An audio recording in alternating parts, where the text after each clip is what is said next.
The idea of justice was born as a promise of balance but was shaped into a tool of domestication.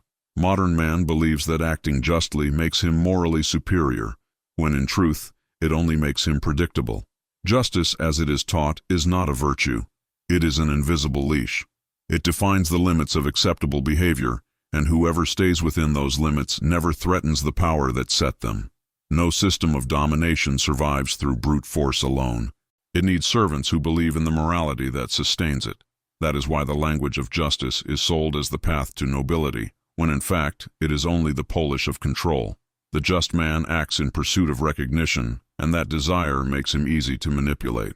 Whoever defines what is just also defines who must kneel. History reveals a constant. The ruthless shape the world, while the just justify it. Some write the rules, others obey them in the name of virtue. Justice, when interpreted by the weak, becomes self-sacrifice. When understood by the strong, it becomes strategy. The man of power does not seek to be just. He seeks to be precise. He knows that balance is not equality. It is hierarchy stabilized by force. Collective morality creates the illusion that everyone fights on the same battlefield. They do not. The just man fights for principles that the ruthless wear as armor. While he hesitates, the other acts. While he speaks of ethics, the other defines consequences. This disparity turns justice into institutionalized weakness, a selection mechanism that identifies those who still believe in invisible rewards. The mistake lies in confusing justice with purity. The just man believes his righteousness protects him, when in fact it exposes him. Moral purity is a form of social nakedness. It shows intentions, reveals weaknesses, and awakens predators. In environments of power, the just become predictable, and the predictable are the first to fall. The ruthless, by contrast, reveal no belief. They observe, calculate, and apply only what is necessary to win. True mastery begins when a man abandons the need to be just and chooses to be lucid. He does not act to balance the world, but to avoid being unbalanced by it. His ethics are internal, not public. He understands that the world does not respect those who seek approval, but those who impose consequences. At this level, justice is not rhetoric. It is an invisible structure sustained by the strength of decision. In the end, the illusion of justice is the first obstacle to personal power. As long as a man fights to appear just, he remains a piece on someone else's board.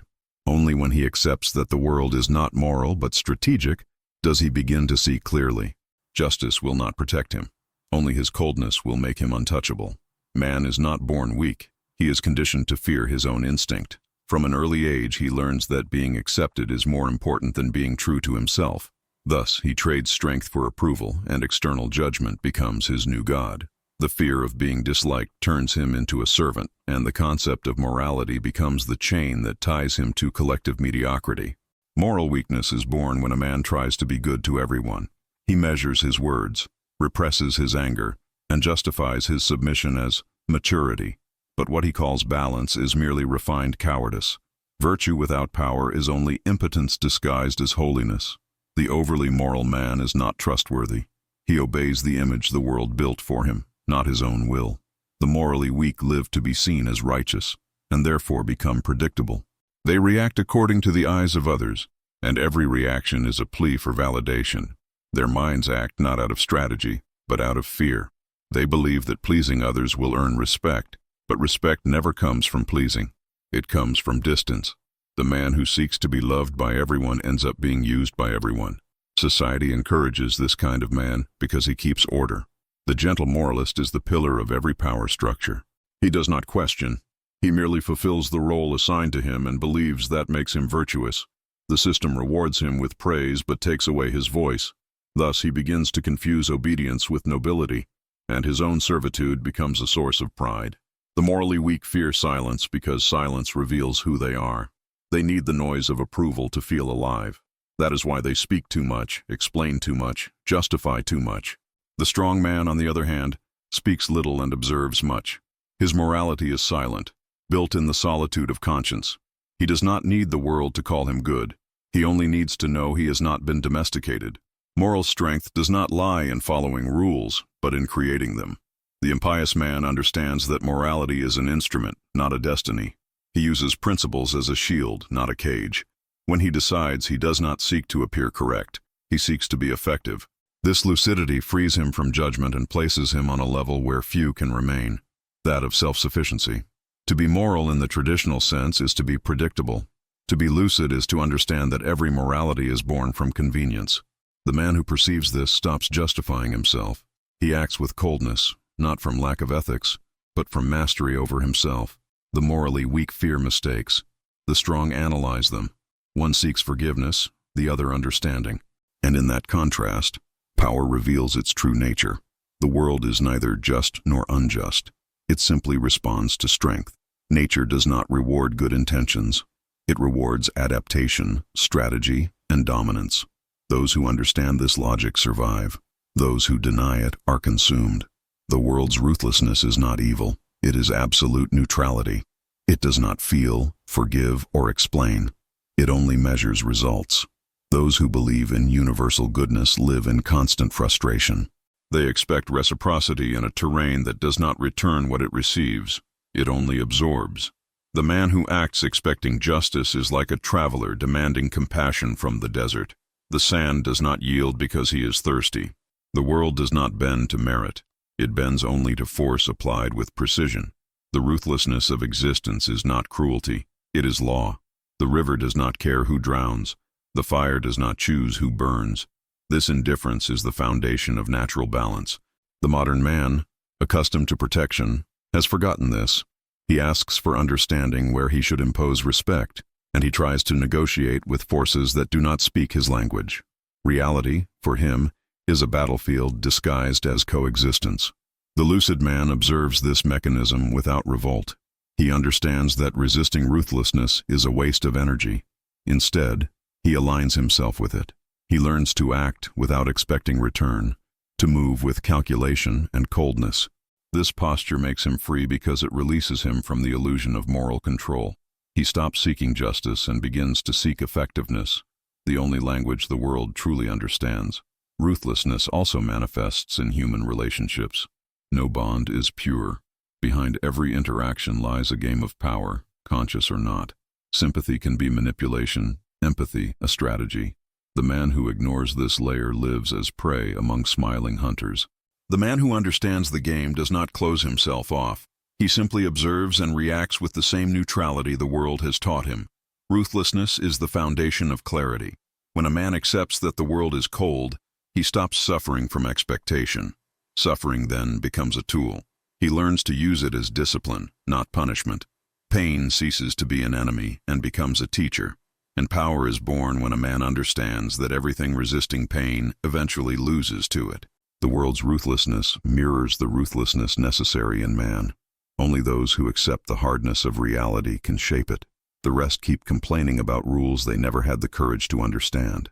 The world respects only those who speak its language, action, consequence, and silence. Those who still ask for compassion will remain invisible, because nature does not negotiate. It only watches those strong enough to endure. Kindness is a subtle form of vanity. A man believes that being good will make him admired, but in truth, it makes him predictable. He confuses acceptance with respect, and the result is the same: servitude. Naive kindness is an open invitation to those who thrive on manipulation. It invites others to test his limits, because a man who does not inspire fear will never command caution. The overly kind man fails to see that his gentleness becomes a visible weakness. He forgives too soon, explains too much, and expects reciprocity where only self-interest exists. Gradually, he becomes a tool for those who see him as an opportunity, the chance to dominate without resistance. Society loves the good man, but only while he is useful.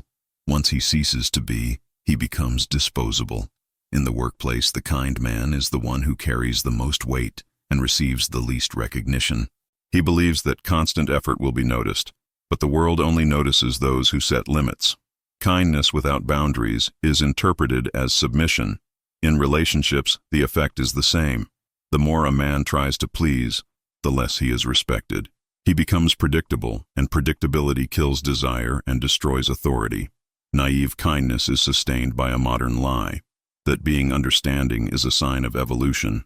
But to understand everything is to accept everything. and to accept everything is to slowly erase oneself. A man who cannot say no cannot command. He confuses patience with passivity and calls cowardice empathy. True understanding is not acceptance. It is recognizing and deciding with coldness what must be removed. Being too good is to become a mirror in which everyone is reflected except yourself. The kind man loses his identity because he tries to adapt to every context. His words shift, his behavior adjusts, his essence dissolves, and when he finally realizes he has been used, he tries to respond with anger. But the anger of the overly gentle is always weak. Respect is not born from regret. It is born from implacable coherence. Kindness only has value when it is controlled. The man who masters his compassion masters others. He decides when to be fair, when to be cold, and when to withdraw completely. That control is what separates the wise from the servant. Kindness without calculation is emotional charity. With calculation, it becomes a tool of power. Knowing when to give is the same as knowing when to take. In the end, naive kindness is just another form of fear. Fear of rejection, fear of being hated, fear of being misunderstood. But the man who fears being hated will never be feared. Respect is born from clarity, and clarity demands ruthlessness. Being good is easy. Being integral is rare. Integrity does not please. It imposes presence. And the price of naive kindness is always the same: losing your value while trying to buy it with gentleness. Silence is the weapon of those who have already understood the game. Most people speak to prove their worth. The man of power remains silent to observe. In silence, he measures intentions, exposes nerves, and destroys the other's comfort. The absence of words creates a void that the weak rush to fill, and it is within that space that authority establishes itself. Whoever masters silence controls the rhythm of reality. He decides when something begins and when it ends. The ordinary man fears silence because it offers no approval. He needs to be heard to feel that he exists. The strong man, on the other hand, understands that presence is measured not by sound, but by impact. He uses silence as a field of control. Every pause is a choice. Every glance, a sentence. Silence is not absence. It is condensed dominance. The sound of a mind that does not need to react. In conflict, silence is the most lethal shield. While others rush to justify themselves, the ruthless man waits. Time works for him. The enemy's words become confessions. The other's nervousness becomes exposure. To speak too much is to open gaps. To stay silent is to build walls. What the other cannot decipher, he fears. And silence, by nature, cannot be deciphered. Silence is also the language of emotional authority. In a noisy world, the man who speaks little creates contrast, and contrast is power. His presence forces others to weigh every word and every gesture. He does not need to threaten. The discomfort he creates does the work for him.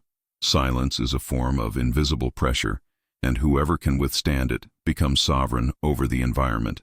There is also strategic silence, used as a deliberate weapon of manipulation. Withdrawing attention is like removing oxygen from another's vanity. The manipulator understands that the greatest punishment is not insult, it is indifference. When someone realizes they've lost your focus, they try to earn it back, and in that effort, they expose themselves. Silence, when applied with calculation, makes others say what they never would under direct questioning. But the most powerful silence is internal, the absence of noise within one's own mind. The man who quiets his impulses becomes impenetrable. No insult unsettles him. No provocation drags him down. He responds when he chooses, not when he is provoked. That emotional distance is what makes him feared, because the man who does not react is the man no one can predict. Ruthless silence is not isolation. It is control. It is the refusal to waste energy where there is no purpose. The man who practices it does not need to win arguments. He ends them before they begin. His presence speaks for him, and his absence weighs heavier than the words of others. In the end, silence is the purest form of strength, because all true power is discreet, and all weakness shouts to be noticed. Guilt is the chain that anchors a man to hesitation. It is born when he believes every choice must be morally right instead of strategically necessary. The strong understand that every decision is a trade, and that purity is a luxury no real player can afford. To decide is to lose something, but the weak want to decide and be forgiven at the same time. That is why they remain still. The common man seeks emotional safety before acting. He weighs moral consequences, imagines what others will think of him, and delays movement until the moment has already passed. That delay condemns him. Power is like fire. It only obeys those who use it without fear of being burned. The strong man does not seek to be right. He seeks to be lucid. He does not ask if he should. He calculates if it is worth it. Guilt is the reflection of a mind still living under the gaze of others. It is the shadow of judgment a man carries within himself. Those who fear making mistakes master nothing, because doubt is the most sophisticated form of weakness. The strong accept error as part of the price. Every failure is information, not shame. What destroys a man is not making mistakes. It is apologizing for existing. To decide without guilt is not to act with brutality. It is to act with clarity. The strong understand that every action hurts someone, including themselves. That is why they do not seek innocence. They seek consequence. They measure the impact, accept the result, and move on in silence. This coldness is not inhumanity. It is lucidity. Whoever hesitates to protect his boundaries will be devoured by those who do not hesitate to test them. In relationships, this posture creates discomfort, but also respect. The man who decides with firmness imposes hierarchy. He does not debate intentions, only direction. While others argue about right and wrong, he defines what will be done. The absence of guilt makes him feared, and fear is the most efficient form of order. Power, after all, does not need to be loved. It needs to be recognized.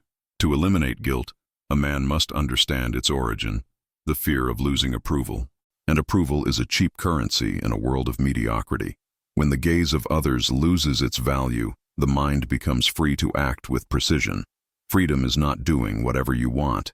It is enduring the weight of your own choices without seeking absolution. The strong do not seek forgiveness. They seek mastery. They understand that guilt is the price paid by those still trying to please a judge who does not exist. Their ethics are strategic, built on calculation, not emotion. Every decision is a declaration of sovereignty, and every consequence is accepted as tribute. The man who decides without guilt is not cold by nature. He is cold by choice, and that choice is what makes him inevitable. Mercilessness, when blind, destroys. When controlled, it dominates.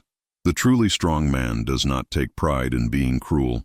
He takes pride in knowing when to be. That difference is what separates the barbarian from the strategist. The first reacts to instinct. The second uses it. Controlled mercilessness is the point where emotion and calculation meet. A surgical coldness that serves reason, not ego. The man who is merciless by impulse is a slave to his own anger. He acts quickly, wounds deeply, but exposes weakness.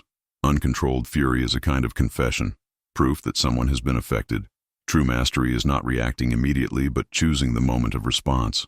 Mercilessness, when applied with timing and method, ceases to be violence and becomes strategy. The essence of this art lies in understanding that mercy is a choice, not an obligation. The lucid man grants clemency only when it serves a purpose. He knows that excessive understanding creates space for disorder. For that reason, he measures his hand with precision, neither cold all the time nor kind all the time, only effective. Controlled mercilessness is emotional discipline disguised as neutrality. In environments of power, this posture becomes impersonal decision-making. The merciless leader does not cling to those who are loyal out of interest. He recognizes value but eliminates risk when necessary. Society calls him cold, yet that very coldness keeps him in control. He does not punish out of anger. He removes through calculation, and for that reason his authority endures. In personal life, the same principle applies. The man who masters mercilessness does not need to prove strength. His distance already communicates power. When disrespected, he does not shout, he disappears. His absence carries more weight than 1,000 arguments. Controlled mercilessness, at that level, is silent pedagogy. It teaches without words, only through consequences. To control mercilessness also means to know one's own limits. There are moments when compassion is more lethal than punishment. The man who forgives strategically confuses his adversary. The ordinary mind expects reaction. The strategist offers calm. That pause dismantles the opponent, who cannot tell whether he has won or been spared, and in doubt, remains submissive. Controlled mercilessness is the most refined form of power because it eliminates emotional waste. The man who masters it conserves energy, time, and words. He does not act to prove a point, he acts to resolve, and when he acts, no one doubts. The world respects those who decide without hesitation, but it fears those who decide without feeling. The first is strong, the second is sovereign. Respect does not come from kindness. It comes from the predictability of power. The man everyone understands, no one fears. The man everyone fears, everyone respects. Clarity is the foundation of that respect, because the unpredictable intimidates, but the consistent establishes hierarchy. The strong man does not change with the wind. He remains the same, and that constancy forces the world to revolve around him. Fear is a natural component of order. Where there is no fear, there is abuse. True respect is a refined form of fear, not terror, but a silent acknowledgement of strength. The man who commands respect does not need to threaten. He only needs to show that he does not negotiate his boundaries. The world constantly tests everyone's weakness. Those without clear lines are always invaded. Clarity, therefore, is the first act of defense. Respect is not earned through effort but built through coherence. The strong man does not explain, beg, or justify himself. He simply maintains his line, cold, direct, unchanging. That firmness unsettles those who live on approval. The weak call it arrogance, but the subconscious recognizes it as authority. Respect is not an emotion. It is a reaction to the stability of someone who does not waver. In any environment, fear and clarity walk together. At work, the leader who speaks little and acts quickly is respected. In relationships, the man who does not tolerate disrespect does not need to argue. His response is immediate and silent. He does not demand respect. He defines it. And once defined, the world adjusts. Most people try to be loved to be heard, but only those who are feared are truly listened to. Clarity also protects the man from himself. It prevents emotion from replacing calculation. When a man knows what he tolerates and what he does not, he eliminates internal chaos. The fear others feel toward him is a reflection of the order he has imposed within himself. His psychological discipline creates a field of invisible authority. External respect is merely the mirror of internal structure. There is, however, a fine balance between respect and hatred. The strong man does not need to be loved, but he also does not waste energy on provocation. He does not seek to be feared. He simply does not fear being so. The most solid form of respect is sustained by silence and predictability. The one who remains the same even under pressure communicates something few understand, that he does not depend on the world to exist. In the end, respect is not asked for, it is provoked. It arises when others realize that before you, the rules are different, that a smile does not mean weakness, and that silence is not submission. Fear is only the beginning. Clarity is what transforms it into reverence. And the man who unites the two does not need to shout to be remembered. His very presence is law. The inevitable man does not seek ascension, he causes it. While others chase validation, he moves in silence, accumulating structure, control, and presence. His progress is not fast, but it is constant, and the constant always defeats the impulsive. He is not noticed for being loud, but for being unshakable, and when he finally appears, no one understands where he came from. They only realize that ignoring him is no longer possible. Ascension does not begin in the external world, but within. The inevitable man depends neither on applause nor luck. He masters the invisible field of the mind, where chaos tries to reign. He observes his impulses as one studies enemies. He turns anger into focus, fear into prudence, and desire into discipline. Each emotion ceases to be an obstacle and becomes a tool. When a man masters himself, the rest of the world loses power over him. The inevitable man understands that time is the real weapon. He does not react to the rhythm of others. He imposes his own. He knows that power is built through the repetition of small, deliberate acts, not through grand gestures. Patience makes him dangerous, for the hardest enemy to defeat is the one who never rushes. He does not need to appear strong. He only needs to persist. Time does the rest. His presence alters the environment, not because he seeks to impress, but because he seeks nothing at all. He is immune to the urgency of the weak and indifferent to the approval of the many. His calm disarms, his coldness unsettles, and his consistency attracts. The inevitable man does not compete. He draws others in by gravity. Those who observe him sense something that cannot be taught, the serenity of someone who has already conquered himself. The inevitable man does not talk about power, he embodies it. His authority does not come from titles or achievements, but from consistency. He acts the same whether being watched or not. That silent integrity is what makes him dangerous. No one knows when he decided, only when it is already too late. The world respects those whose coherence is so complete that they never need to explain their steps. His ascension is not public. It is inevitable because it depends on nothing external. He does not react to chaos. He uses it. Where others see obstacles, he sees training. Where others seek victory, he seeks control. He understands that power lies not in winning today, but in existing tomorrow. And the one who endures is always the one who prevails. To be inevitable is to disappear from comparison. It is not to compete, but to grow. The inevitable man is neither the strongest nor the brightest. He is the most stable. And stability is the pinnacle of power, for nothing can disturb it. He does not arrive early nor late. He arrives when he chooses. And when he arrives, the game changes hands. Every man is a slave to fear until he learns to be unjust with it. Fear, when treated fairly, grows. When listened to, it takes control. Most people try to negotiate with fear, seeking emotional safety in exchange for obedience. But fear is not meant to be understood. It is meant to be overcome. Being fair with one's own fear is to let it speak. Being unjust is to silence it without mercy. Fear is the oldest form of control. There is no external tyranny stronger than the one within. It paralyzes not because it is real, but because it convinces a man that calm is impossible. The man who believes this becomes docile, predictable, and easy to control. He lives in constant defense, trying to avoid pain, rejection, and failure. Thus fear does not destroy him, it domesticates him. And the domesticated man calls cowardice prudence. The man who rises understands that fear is only energy. He observes it as a signal, not an enemy. But unlike the weak, he does not feed it with excuses. He uses it as fuel. The necessary injustice is to deny fear the same attention given to reason. It is to treat it like a noisy child. Acknowledge it, but keep walking. Power begins when the inner voice of fear loses the right to interfere with decision. Being unjust with fear also means not being fair with oneself. It is demanding more than comfort allows, forcing action when the mind pleads for rest. Self-preservation is a subtle form of cowardice when no real threat exists. The impious man knows that pain is the language of transformation. That is why he does not seek to avoid it, but to master it. Inner justice would spare him. Impiety shapes him. Injustice toward fear is not a denial of humanity, but control over it.